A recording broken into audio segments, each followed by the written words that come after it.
जुमे की नमाज रह जाए, मसलन आखिरी रुकू च मिले या आखिरी तशहहुद च मिले, फिर मुकम्मल नमाज पढ़नी चाहिए उन्हें। आहो तो फिर वो जुमे जोर की नमाज तो पढ़ेगा ना, पढ़ नहीं सकता, फर्ज है पढ़नी होंगे। कई बंदे सुस्ती कर देंगे वैसे भी जी असी जोर की नमाज पढ़ना, जोर की नमाज पढ़ लाने, जुम्मा छड़ देंगे जोर की नमाज पढ़ लांगे, ये हराम है, गुनाह है। जुमा पढ़ना फ़र्ज है। जोर जुमे वाले दिन जोर की नमाज दे बदील अल्लाह ताला ने जुमा रखा है, और जुमा पढ़ना ही फ़र्ज है। जो हुक्म जोर की नमाज का आम दिनों में वो जुमे वाले दिन जुमे का है।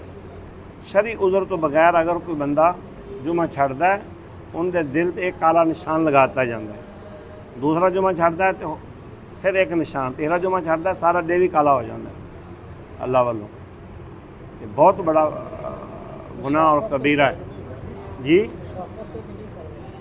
मुसाफर तो नहीं फ़र्ज, मुसाफर की गल ही नहीं हो रही, मुकीम की गल हो रही ना। हाँ नहीं सफ़र का नहीं मसला, सफ़र वास्ते मुसाफर दे तो जुमा फ़र्ज नहीं है।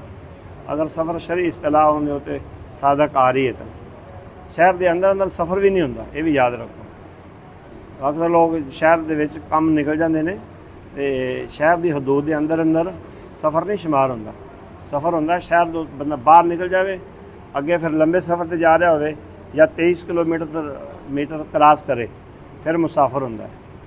हाँ जी, जुमा नहीं अदा कर सकता कला बंदा, ना खुतबा दे सकता है, ना जुमे की नमाज पढ़ सकता है।